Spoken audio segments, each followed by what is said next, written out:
Assalamualaikum warahmatullahi wabarakatuh. Yang saya hormati, Profesor Dr. Sumarwati, MPD, selaku dosen pengampu mata kuliah statistik. Kami, kelompok 5, akan mempresentasikan hasil tugas proyek statistik. Sebelumnya, saya Aida Aidita dengan NIM akhir 01 selaku moderator dan juga teman-teman saya sebagai presentator 1 dan 2, yakni Rohmana Hotijah Uswatun Hasanah dengan NIM akhir 33 dan Azhara Aulia Putri Kirana dengan NIM akhir 87. Kami, kelompok 5A, mengangkat penelitian dengan judul Penggunaan Campur Kode dalam Komunikasi Mahasiswa Pengguna TikTok, hasil survei deskriptif. Hal ini dilatar belakangi oleh perkembangan media sosial yang telah mempengaruhi cara mahasiswa berkomunikasi. Salah satu platform yang paling banyak digunakan adalah TikTok. TikTok sendiri menyajikan berbagai konten dengan penggunaan bahasa Indonesia yang dicampur dengan bahasa asing, terutama bahasa Inggris.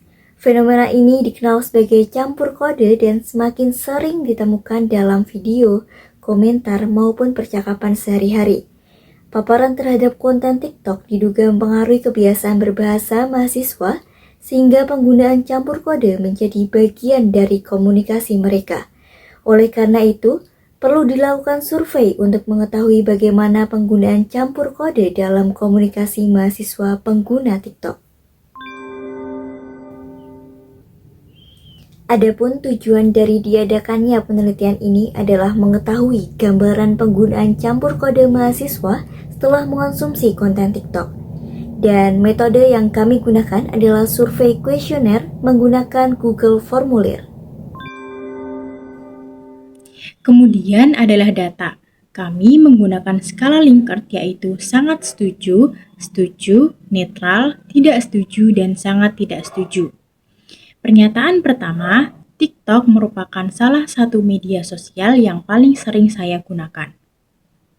Sebanyak 24 orang memilih sangat setuju dengan persentase 44,4%.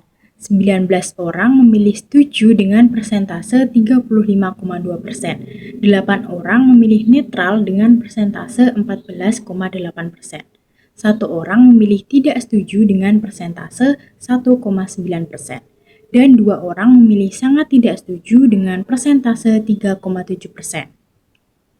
Dilihat dari banyaknya persentase sebanyak 44,4%, maknanya sebagian besar mahasiswa sering menggunakan aplikasi TikTok. Pernyataan kedua, saya sering menemukan konten TikTok yang menggunakan bahasa Indonesia dan bahasa lain secara bersamaan. Sebanyak 18 orang memilih sangat setuju dengan persentase 33,3%. 27 orang memilih setuju dengan persentase 50%. 5 orang memilih netral dengan persentase 9,3%. 2 orang memilih tidak setuju dengan persentase 3,7%. Dan sebanyak 2 orang memilih sangat tidak setuju dengan persentase 3,7%. Dapat dilihat bahwa sebanyak 18 orang memilih sangat setuju dan 27 orang memilih setuju. Maknanya, sebagian besar mahasiswa menemukan konten TikTok yang menggunakan campur kode. Pernyataan ketiga, saya sering menemukan kosakata baru melalui konten TikTok.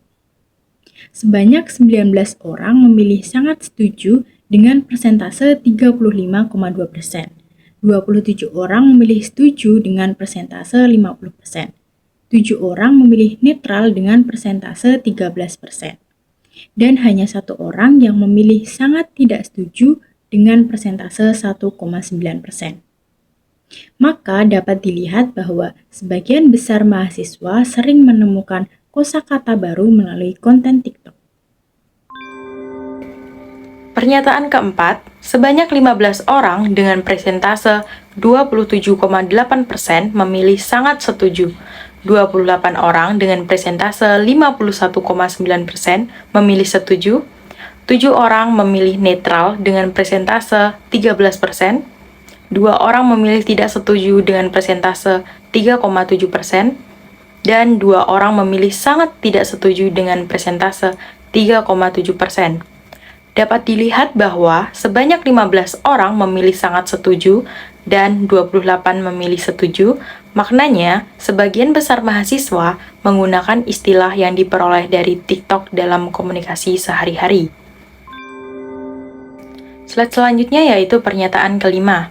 Sebanyak 13 orang dengan persentase 24,1% memilih sangat setuju. 27 orang memilih setuju dengan persentase 50%. 9 orang memilih netral dengan persentase 16,7%. 3 orang memilih tidak setuju dengan persentase 5,6%. Dan 2 orang memilih sangat tidak setuju dengan persentase 3,7%. Dapat dilihat bahwa sebanyak 13 orang memilih sangat setuju dan 27 orang memilih setuju. Maknanya, sebagian besar mahasiswa sering mencampurkan bahasa Indonesia dan bahasa lain dalam percakapan. Nah, dapat dilihat dari slide ini yaitu akumulasi keseluruhan. Untuk diagram batang menunjukkan warna biru adalah sangat setuju, warna hijau setuju, warna kuning netral, dan warna merah tidak setuju. Keterangan pernyataannya sebagai berikut. P1 menunjukkan TikTok merupakan media sosial yang sering digunakan. P2 menunjukkan konten TikTok menggunakan campur kode. P3 menunjukkan menemukan kosakata baru melalui konten TikTok. P4 menunjukkan menggunakan istilah dari TikTok dalam komunikasi sehari-hari. P5 menunjukkan sering mencampurkan bahasa Indonesia dan juga bahasa lain. Berdasarkan hasil survei terhadap 54 mahasiswa pengguna TikTok, mayoritas responden menyatakan sering menemukan dan menggunakan campur kode dalam komunikasi sehari-hari, serta memperoleh kosakata baru dari konten TikTok. Temuan ini menunjukkan bahwasanya penggunaan campur kode merupakan fenomena yang umum di kalangan mahasiswa pengguna TikTok dan menjadi bagian dari pola komunikasi mereka.